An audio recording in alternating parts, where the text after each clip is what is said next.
નમસ્કાર. આજના virtual classroom training સેશનમાં આપ સૌનું હાર્દિક સ્વાગત છે.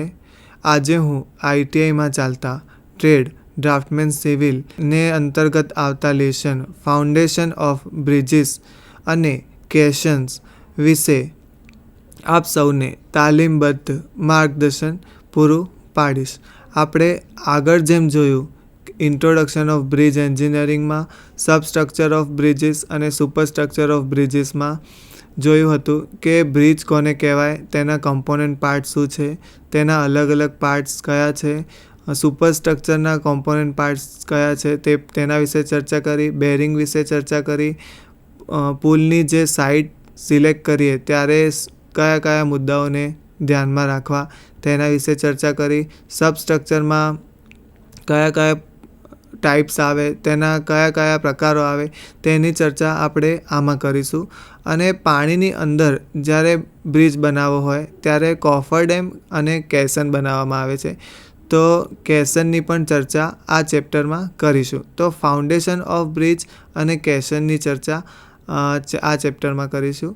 તો પુલના જે ઘટકો છે તેને નીચે મુજબ બે ભાગોમાં વહેંચી શકાય છે. એટલે કે પુલને બે ભાગમાં વહેંચેલો છે, સુપરસ્ટ્રક્ચર અને સબસ્ટ્રક્ચર. તો સુપરસ્ટ્રક્ચર અને સબસ્ટ્રક્ચરને અલગ પાડતો પોર્શન કયો છે? બેરિંગ છે. તો બેરિંગ વિશે આપણે ચર્ચા કરી. પ્રથમ છે સબસ્ટ્રક્ચર. તેમાં આવે છે પિયર્સ, પાયો, પિયર્સ, અબટમેન્ટ, બાજુની દિવાલ અને તેનો પ્રવેશ માર્ગ એટલે કે એડજોઇનિંગ દિવાલો, અથવા તો આપણે એને રિટ્રેનિંગ વર્ક્સ પણ કહીએ છીએ. તો પાયો એટલે કે ફાઉન્ડેશન, પિયર્સ અથવા તો પાયર્સ, અબટમેન્ટ, બાજુની દિવાલ અને પ્રવેશ માર્ગ. હવે આપણે પાયો જે છે, પિયર્સ છે, એને આપણે વિગતવાર જોઈએ. અને સુપરસ્ટ્રક્ચરમાં આવે છે બીમ અથવા ગર્ડર અથવા ટ્રસ્ટ, ફ્લોરિંગ, હેન્ડરેલ અથવા પેરાપેટ, બેરિંગ, ગર્ડરને જોડતા બ્રાસિંગ આવે છે. તો સુપરસ્ટ્રક્ચરમાં ફ્લોરિંગ, હેન્ડરેલ, પેરાપેટ વોલ, બેરિંગ, ગર્ડરને જોડતા બ્રાસિંગ અને બીમ, આટલી વસ્તુઓ આવે છે. પિયર્સ આપણે જોઈએ તો સોલિડ પિયર અથવા તો પાયર, ડમ્બેલ પિયર, સ્તંભ પિયર, નળાકાર પિયર, અબટમેન્ટ પિયર અથવા તો એબટમેન્ટ પિયર, પાઇલ પિયર, ગોળી પિયર અને પોલા પિયર. તો આટલા આપણે પિયર્સના પ્રકારો છે. આપણે પિયરને હવે વિગતવાર જોઈએ. સોલિડ પિયર તો ઈંટ કાં તો પથ્થરના ચણતર અથવા કોન્ક્રીટના પિયરને સોલિડ પિયર કહે છે. તો સોલિડ પિયર હોય તો કોન્ક્રીટનું અથવા તો ઈંટનું કાં તો પથ્થરનું ચણતર કરેલું હશે. પિયરની લંબાઈ નદીના પ્રવાહની દિશામાં હોય છે. પિયરની જે લંબાઈ છે એ નદીના પ્રવાહની દિશામાં હોય છે. જ્યાં પાણીમાં ઝાડના થડ કાં તો ઝાંખરા વગેરે તણાઈ આવતા હોય ત્યાં આવા પિયરો વધારે ઉપયોગી નીવડે છે. તો ઈંટ કાં તો પથ્થરના ચણતર અથવા તો કોન્ક્રીટના સોલિડ પિયર હોય તેને આપણે સોલિડ પિયર કહે છે. પિયરની લંબાઈ નદીના પ્રવાહની દિશામાં હોવી જોઈએ અથવા હોય છે. જ્યાં પાણીમાં ઝાડના થડ કાં તો ઝાંખરા વધુ તણાઈને આવતા હોય ત્યારે આવા પિયર વધુ ઉપયોગી નીવડે છે. ડમ્બેલ પ્રકારના પિયર બે અલગ અલગ આરસીસીના પિયરને અથવા તો પાયર્સને પાતળા આરસીસી વડે અથવા તો પાતળા આરસીસી બીમ વડે જોડવામાં આવે છે. પિયરની ઉપરના ગર્ડર અને ફ્લોરિંગને એની ઉપર ફ્લોરિંગ કરવામાં આવે છે. આવા પિયરનો આકાર પ્લાનમાં કસરત કરવામાં ઉપયોગમાં લેવાતા ડમ્બેલના આકાર જેવો હોય છે. આમાં અલગ અલગ બે આરસીસીના પાતળા પિયરને એક આરસીસીના બીમ વડે જોડવામાં આવે છે. આ પિયરની ઉપર ગર્ડર કાં તો બીમનું ફ્લોરિંગ કરવામાં આવે છે. આવા પિયરનો આકાર કસરતમાં વપરાતા ડમ્બેલના આકાર જેવો હોય છે. અહીંયા આપણે ફિગરમાં બતાવેલું છે. સોલિડ પિયર બતાવ્યું છે, જેની આગળની જે નોક હશે એ ત્રિકોણાકાર હશે અને પાછળ વર્તુળાકારનું હશે, તો ત્યાંથી ઇઝીલી વોટર આવી શકશે. અને બીજું બતાવ્યું છે ડમ્બેલ ટાઈપનું પિયર, તો એનો જે પ્લાનમાં આકાર કેવો થશે, તો ડમ્બેલ વપરાય છે એવા ટાઈપના પિયર હશે. ત્રીજું જોઈએ સ્તંભ પિયર અથવા તો કોલમ પિયર.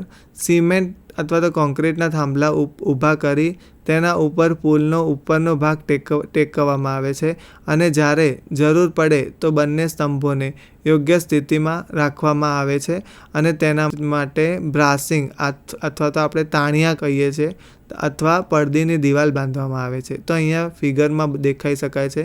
તો સિમેન્ટ અને કોન્ક્રીટના થાંભલાને ઊભા કરી તેના ઉપર પુલનો ઉપરનો ભાગને ટેકવવામાં આવે છે અને જરૂર પડે ત્યારે બંને સ્તંભોને યોગ્ય સ્થિતિમાં રાખી બ્રાસિંગ અથવા તો તેની નાની રિટેનિંગ વોલ બાંધવામાં આવે છે. આપણે પડદીની દિવાલને કહીએ છીએ રિટેનિંગ વોલ, તો એને આપણે રિટેનિંગ વોલ અને બ્રાસિંગને બાંધીએ છીએ. તો આપણે ત્રીજા નંબરનો છે સ્તંભ પિયર. તો સિમેન્ટ કાં તો કોન્ક્રીટના થાંભલાને ઊભા કરી તેના ઉપર પુલનો ઉપરનો ભાગને ટેકવીએ છીએ અને બે સ્તંભોની વચ્ચે જરૂર જણાય અને યોગ્ય સ્થિતિમાં આવે તો તાણિયા કાં તો પડદી દિવાલને પણ બાંધીએ છીએ. ચોથા આપણે જોઈએ તો નળાકાર પિયર છે. જ્યારે કોન્ક્રીટના બે નળાકારને તૈયાર કરી તેના ઉપર પુલનો કોઈ પણ ભાગ ટેકવવામાં આવે છે તેને આપણે નળાકાર પિયર કહીએ છીએ. તો ફિગરમાં ક્લિયરલી દેખાય છે. તો બે નળાકાર પિયર બાંધવામાં આવ્યા છે. તેની ઉપર બેરિંગ રાખી છે, તેના ઉપર ગર્ડર કાં તો બીમ રાખ્યો છે, તેની ઉપર રોડવે, ફૂટપાથ અને પેરાપેટ રાખ્યો છે. બે નળાકાર પિયર અથવા તો પાયર તૈયાર કરેલા છે અને હોલો નળાકારની અંદર કોન્ક્રીટિંગ કરીને પણ નળાકાર બાંધી શકાય છે. જ્યારે કોન્ક્રીટના બે નળાકાર તૈયાર કરી તેના ઉપર પુલનો કોઈ પણ ભાગ ટેકવવામાં આવે છે તેને નળાકાર પિયર કહે છે. ફિગરમાં દેખાય છે અને બે નળાકારને જોઈન કરવા માટે બ્રાસિંગ પણ ઉપયોગમાં લેવાય છે. અબટમેન્ટ પિયર જોઈએ તો કમાન આકારના ગાળાવાળા લાંબા પુલો જ્યારે બાંધવામાં આવે છે ત્યારે દર 4 કે 5 ગાળા પાછી એક ખાસ પ્રકારનો મજબૂત પાયર બાંધવામાં આવે છે અથવા તો પિયર બાંધવામાં આવે છે. તો કમાન આકારના ગાળાવાળા લાંબા પુલો જ્યારે બાંધવામાં આવે છે ત્યારે 4 કે 5 ગાળા પછી ફિગરમાં દેખાય છે 2 ગાળા પછી એક અબટમેન્ટ બતાવવામાં આવ્યો છે. તો આ 4 કે 5 ગાળા પછી એક ખાસ પ્રકારનો મજબૂત પિયર બાંધવામાં આવે છે જેને અબટમેન્ટ પિયર કહે છે. પાઇલ પિયર વિશે આપણે ચર્ચા કરીએ. છઠ્ઠા નંબરનું, પાયાના કામોમાં પાયલો વપરાય છે. જ્યારે આપણે ડીપ ફાઉન્ડેશન કરીએ છીએ ત્યારે પાયલો વાપરીએ છીએ. તો પાયાના બાંધકામોમાં પાઇલ ફાઉન્ડેશન કરવામાં આવે છે. આ પાયલોને જમીનની ઉપર લંબાવી પાયર્સની રચના કરવામાં આવે છે. આ પાયલોને જમીનની ઉપર લંબાવવામાં આવે છે જેમ આપણે કોલમો ખેંચીએ છીએ તેમજ પાયલોને જમીનની ઉપર લંબાવી અને પિયર્સની રચના કરવામાં આવે છે. પાયલોને યોગ્ય સ્થિતિમાં રાખવા માટે તાણિયાની રચના કરવામાં આવે છે. તાણિયા એટલે યોગ્ય પ્રકારનું બ્રાસિંગ, જેમ આપણે સ્કાફ હોલ્ડિંગમાં બ્રાસિંગ વાપરીએ છીએ તેમજ. તો ફિગરમાં અહીંયા દેખાય છે તો 3 પાઇલ્સ છે. પાઇલ્સની ઉપર બેરિંગ ગોઠવી છે રોકર પિનવાળી, તેના ઉપર ગર્ડર ગોઠવી ગર્ડરને બોલ્ટ વડે ફિટ કરી અને એના ઉપર બ્રિજનું ફ્લોરિંગ કાં તો ડેક ટેકવવામાં આવેલો છે અને બે પાયરની વચ્ચે બ્રાસિંગથી જોઈન્ટ કરી છે. તો બ્રાસિંગ શાના માટે રાખવામાં આવે છે કે બે પાયર્સ પોતાના સ્થાનથી હલનચલન ન કરે, કોઈ પણ જાતનું મોમેન્ટ ન કરે. તો આવા પાઇલ પિયરમાં પાયાના બાંધકામોમાં પાયલોને વાપરવામાં આવે છે. જમીનની ઉપર પાયલોને લંબાવી અને પછી પિયર્સની રચના કરવામાં આવે છે અને પાયલોને યોગ્ય સ્થિતિમાં રાખવા માટે બ્રાસિંગની રચના કરવામાં આવે છે. હવે આપણે જોઈએ ટ્રેસ્ટલ પાયર અથવા તો ઘોડી પિયર જેને કહીએ છીએ. પાયા માટે સખત કે પથરાળ જમીન ઓછી ઊંડાઈએ મળતી હોય ત્યારે લોખંડ કે કોન્ક્રીટની ઘોડી તૈયાર કરી તેના ઉપર પુલનું બાંધકામ અથવા તો પુલનું માળખું ટેકવવામાં આવે છે. જેમ આપણે ઘોડી તૈયાર કરીએ છીએ કોઈ પણ જાતનું બાંધકામ કરવા માટે, તેમ આમાં પણ પિયરની જગ્યાએ ઘોડી બનાવવામાં આવે છે, ઘોડી જેવું માળખું તૈયાર કરવામાં આવે છે. તો પાયા માટે સખત કે પથરાળ જમીન ઉપર જમીનની ઓછી ઊંડાઈએ મળતી હોય ત્યારે લોખંડ કે કોન્ક્રીટની ઘોડી તૈયાર કરી અને તેના ઉપર બ્રિજનું માળખું ટેકવવામાં આવે છે. તો એવા પિયર જ્યારે આપણે બનાવીએ તો એને આપણે ઘોડી પિયર તરીકે ઓળખીશું. પછી આપણે હોલો પિયર અથવા તો પોલા પિયર કહીશું. તો આપણે આકૃતિ એની જોઈએ તો તેના મુજબ આરસીસીના પોલા પિયરની રચના કરવામાં આવે છે. વચ્ચે આરસીસીની પડદી હોય છે. પોલાણવાળા ભાગમાં રેતી અથવા પીસીસી ભરવામાં આવે છે. રેન્ફોર્સમેન્ટ કરતી વખતે વધુ મહેનત લાગે છે અને સોલિડ પિયર કરતાં ઓછા ખર્ચાળ હોય છે. હવે આપણે જોઈએ અબટમેન્ટ વિશે ચર્ચા કરીએ તો પુલના બંને બાજુના છેડાને ટેકવવા માટે બાંધવામાં આવતા બાંધકામને અબટમેન્ટ કહે છે. તો બ્રિજની બંને બાજુના છેડે જે પણ કોલમ આવે, જે સપોર્ટ આવે એને અબટમેન્ટ કહે છે અને વચ્ચેના બધા જે સપોર્ટ અથવા તો કોલમ છે તેને પાયર કહે છે, તો પિયર કહે છે. પુલના બંને બાજુના છેડાને ટેકવવા માટે બાંધવામાં આવતા બાંધકામને અબટમેન્ટ કહે છે. અબટમેન્ટની એક બાજુ નદીના પાણીનો પ્રવાહ વહે છે, જ્યારે બીજી બાજુ પ્રવેશ માર્ગનું માટીકામ ટેકવેલું હોય છે. અબટમેન્ટ એ ઈંટ, પથ્થરના ચણતરથી કે કોન્ક્રીટના બાંધકામથી તૈયાર કરી શકાય છે. અબટમેન્ટ છે એ પથ્થરના ચણતરથી, કોન્ક્રીટથી કે ઈંટથી તે તૈયાર કરી શકાય છે. એની પાછળ ટેકવાયેલી માટીમાં ભરાતા વરસાદના પાણીનો નિકાલ કરવા માટે એબટમેન્ટમાં સ્તાવ છિદ્રો અથવા તો વીપ હોલ રાખવામાં આવે છે. તો તેની પાછળનું જો માટી ભરાઈ જાય તો તેમાંથી વરસાદના પાણીનો નિકાલ કરવા માટે વીપ હોલ રાખેલા હોય છે. તે પથ્થરના ચણતરથી કાં તો કોન્ક્રીટના બાંધકામથી તૈયાર થયેલું હોય છે. અબટમેન્ટ જે છે એની એક બાજુ નદીનો પ્રવાહ વહેતો હોય છે અને બીજી બાજુ માટીકામ ટેકવેલું હોય છે. હવે આપણે જોઈએ કેસન વિશે. તો કેસન એ ફ્રેન્ચ શબ્દ કેંચી અથવા તો કાઈસ ઉપરથી આવ્યો છે. તેનો અર્થ બોક્સ થાય છે. તેનો જે મિનિંગ થાય છે એ બોક્સ થાય છે. તે પ્રમાણમાં મોટો અને ઊંડો પાયો છે. તે લંબચોરસ ગોળાકાર આકારનું એક બોક્સ હોય છે જે પાણી અથવા જમીનની સપાટીથી ઇચ્છિત ઊંડાઈ સુધી ડૂબાડી શકાય છે. તે કાયમી માળખા કાં તો પેટા માળખાનો ભાગ બની શકે છે. તે પરમાનન્ટ પણ હોઈ શકે કાં તો ટેમ્પરરી પણ હોઈ શકે છે. તો જે કેસન છે એ ફ્રેન્ચ શબ્દ કાઈસ ઉપરથી આવેલો શબ્દ છે જેનો અર્થ બોક્સ થાય છે. તે પ્રમાણમાં મોટો અને ઊંડો પાયો છે. તે લંબચોરસ ગોળાકાર આકારનું એક બોક્સ છે. પાણી અથવા જમીનની સપાટીની ઇચ્છિત ઊંડાઈ સુધી તે ડૂબી જાય છે. તે કાયમી માળખું અને પરમાનન્ટ માળખાનો પણ એક ભાગ છે. તેનો ઉપયોગ માળખાના ભારને નીચેના સખત ખડકો ઉપર તે સ્થાનાંતરિત કરે છે. નદી અથવા તળાવમાં પુલો, પિયર્સ, અબટમેન્ટના પાયા માટે તે વપરાય છે. માટીના ડેમમાં અભેદ કોર દિવાલ તરીકે પણ તેનો ઉપયોગ થાય છે. તો કેસન જે છે માળખાના ભારને નીચેના સખત ખડકો ઉપર તે સ્થાનાંતરિત કરે છે. નદી અથવા તળાવમાં પુલો, પિયર્સ, અબટમેન્ટના પાયા માટે તે વપરાય છે.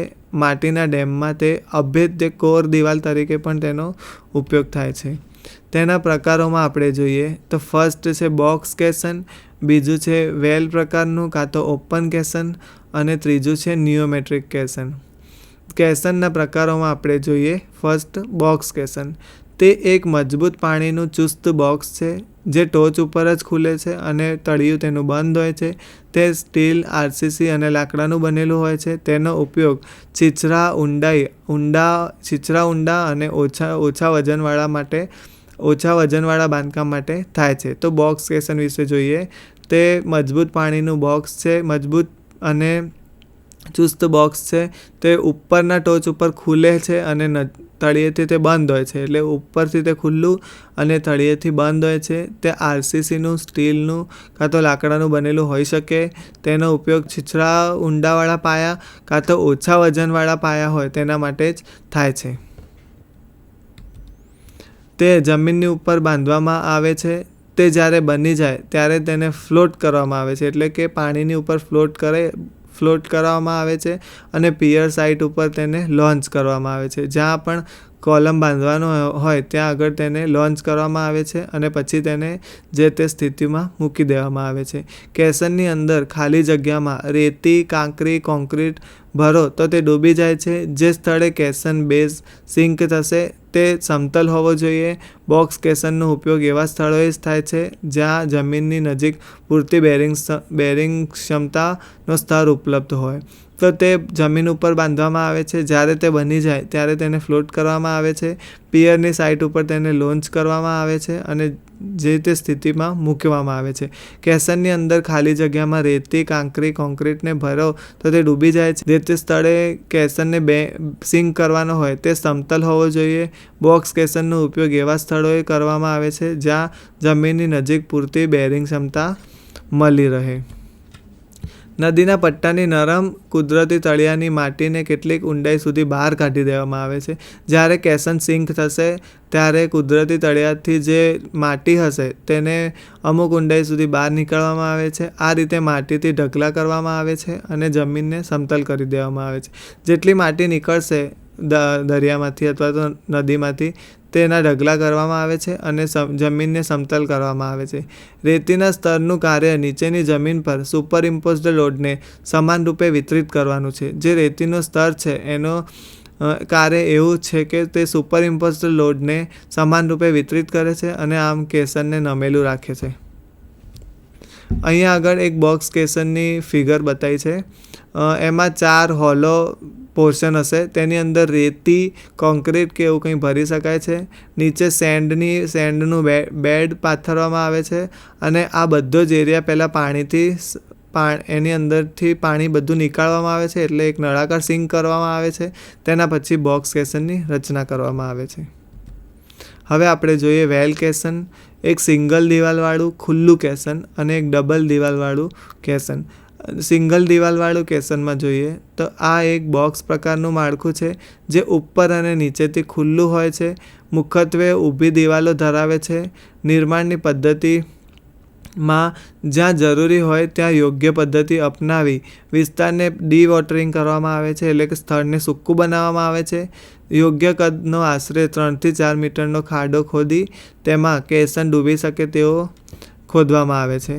કેસન ડૂબવાનો દર ધીમો હોય છે કારણ કે કેસનની નીચેની દિવાલોની મોમેન્ટ તેની જમીન પર ઘર્ષણ દ્વારા પ્રતિકાર કરે છે.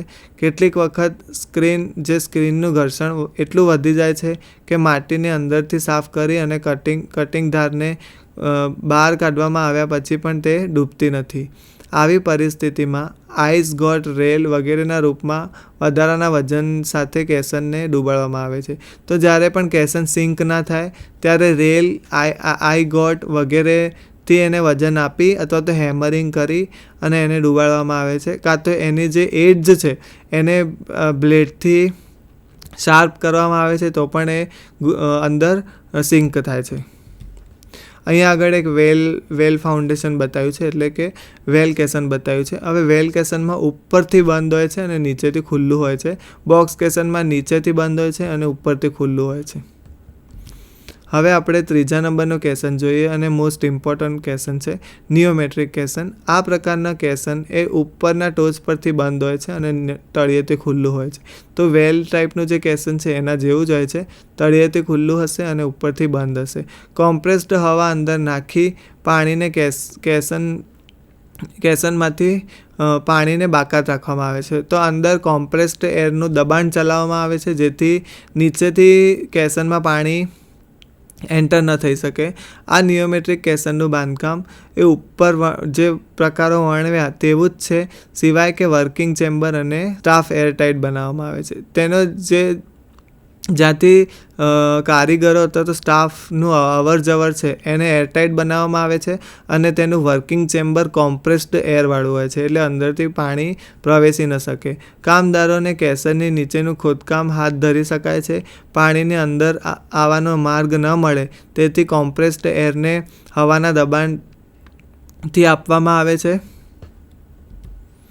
દરેક કેસનમાં 2 એરલોક હોય છે. એક એરલોકથી કામદારો અંદર જઈ શકે છે અને બીજું જે એરલોક છે એ શાફ્ટ સુધી જાય છે. જ્યારે કામદારો એરલોકમાં બહારથી પ્રવેશે છે ત્યારે અંદર અને બહારનું દબાણ પર્યાવરણના દબાણ જેટલું રાખવામાં આવે છે.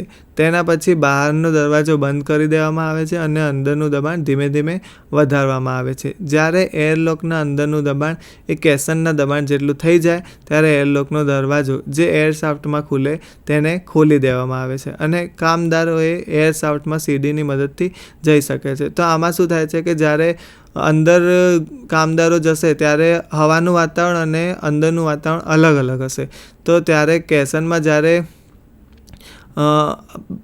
કામદારો પ્રવેશે છે ત્યારે થોડીવાર માટે તેનું દબાણ સેમ થાય એટલું બારણું ખુલ્લું રાખવામાં આવે છે. પછી તેના પછી બહારનો દરવાજો બંધ કરી દેવામાં આવે છે અને અંદરનું દબાણ ધીમે ધીમે વધારવામાં આવે છે. જ્યારે એરલોકના અંદરનું દબાણ એ કેસનના દબાણ જેટલું થાય ત્યારે એરલોકનો દરવાજો જે એર શાફ્ટમાં ખુલે છે તેને ખોલી દેવામાં આવે છે અને કામદારો એ એર શાફ્ટમાં સીડીની મદદથી જઈ શકે છે. આ કેસન જે છે એ ખર્ચાળ છે અને કોમ્પ્રેસ્ડ એર હોવાના કારણે કર્મચારી કાં તો જે કારીગરો છે તે બીમાર થઈ શકે છે. જ્યારે કામદારો કેસનમાંથી બહાર આવે છે ત્યારે રિવર્સ પ્રક્રિયા કરવામાં આવે છે. જ્યારે કેસનમાંથી કામદારો બહાર આવે ત્યારે પણ તેમનું ટેમ્પરેચર ચેક કરવામાં આવે છે અને કેસનને ડૂબાડવાની પ્રક્રિયા એ બહુ અંડર કંટ્રોલમાં થાય છે. 30થી 40 મીટર ઊંડાઈ સુધી આ કેસનને ડૂબાડી શકાય છે. આ પ્રક્રિયા ધીમી છે અને ખૂબ જ ખર્ચાળ છે અને કોમ્પ્રેસ્ડ એર હોવાથી કર્મચારી બીમાર થઈ શકે છે. આ ફિગરમાં એક કોમ્પ્રેસ્ડ એર નિયોમેટ્રિક કેસન બતાવ્યું છે. અહીંયા આપણે જોઈ શકો છો કે જવાના રસ્તા 2 છે, એરલોક અને જ્યાંથી કર્મચારી જઈ શકે અને પાછો નીકળી શકે છે. એટલે શાફ્ટ છે અને કોમ્પ્રેસ્ડ એર જવા માટેની પાઇપ છે. જે નીચેનું વર્કિંગ ચેમ્બર છે એ પાણીથી એકદમ સુરક્ષિત રહેશે. ત્યાં એની અંદર પાણી પ્રવેશી શકશે નહીં અને તેના જવાના 2 રસ્તા બતાવ્યા છે. એક રસ્તામાંથી કામદાર આવી શકે અને બીજા રસ્તામાંથી જઈ શકે. તો અને કોમ્પ્રેસ્ડ એરના કારણે અમુકવાર કામદારોની હેલ્થ ઉપર પણ અસર થઈ શકે છે. તો કેસનના આપણે 3 ટાઈપ જોયા: બોક્સ કેસન, વેલ કેસન અને નિયોમેટ્રિક કેસન. આ ચેપ્ટરમાં આપણે ફાઉન્ડેશન ઓફ બ્રિજીસ વિશે ચર્ચા કરી. ફાઉન્ડેશન ઓફ બ્રિજીસ એટલે કે જેમ બિલ્ડિંગના પાયા હોય તેનું ફાઉન્ડેશન હોય તેમ બ્રિજના પણ ફાઉન્ડેશન હોય. તો સબસ્ટ્રક્ચરમાં જેટલા પણ ટાઈપ્સ પડે, પાયર, અબટમેન્ટ, પાઇલ ફાઉન્ડેશન, ટ્રેસ્ટલ ફાઉન્ડેશન, તો સેલો ફાઉન્ડેશન, તો જેટલા પણ ફાઉન્ડેશન જે છે બ્રિજના, તો એ આપણે આ ચેપ્ટરમાં ચર્ચા કરી. પિયર્સ કયા કયા છે અથવા તો પાયર્સ કયા કયા છે, તેના ટાઈપ્સ કયા છે તે વિશે આપણે જાણ્યું. અબટમેન્ટ કોને કહેવાય, અબટમેન્ટ અને પાયરમાં શું ડિફરન્સ છે તેની ચર્ચા કરી. અને પાઇલ ફાઉન્ડેશન એક વર્ડ છે પાઇલ, તો પાઇલને આપણે ડીપ ફાઉન્ડેશનમાં ગણીએ છીએ. તો તેના માટે આપણે પાઇલને સિંક કરાવીએ છીએ, ભલે તે સમુદ્રમાં હોય કે ભલે તે જમીન પર હોય. તો જો આપણે પાણીમાં કામ કરતા હોઈએ, સમુદ્ર કાં તો નદીમાં, તો તેને જ્યારે આપણે કોન્ક્રીટિંગ કરવું હોય અથવા પાયાનું નિર્માણ કરવું હોય ત્યારે આપણે કોફર ડેમ બનાવીએ છીએ કાં તો કેસન બનાવીએ છીએ. હવે કોફર ડેમ જે છે એ ટેમ્પરરી સ્ટ્રક્ચરમાં આવે છે. તે ફાઉન્ડેશન જોડે કોઈપણ જાતનું ટચ નથી થતું, તે પરમાનન્ટ નથી બનતું. પરંતુ કેસન એ ફાઉન્ડેશન જોડે અમુકવાર પરમાનન્ટલી જોડાઈ જાય છે. તો કેસન વિશે પણ આજે ચર્ચા કરી. તો કોફર ડેમ અને કેસન એ બંને એવી વસ્તુ છે કે પાણીમાં જ્યારે પણ આપણે કામ કરવું હોય ત્યારે પાણી બધું ત્યાંથી ડીવોટરિંગ કરવું પડે છે અને ડીવોટરિંગ કરવા માટે કોફર અને કેસન બંનેનું બાંધકામ કરવું પડે છે. તો કેસનમાં નિયોમેટ્રિક કેસન, વેલ કેસન અને બોક્સ કેસનની ચર્ચા કરી. તો બોક્સ કેસન એ નીચેથી બંધ અને ઉપરથી ખુલ્લું હોય છે.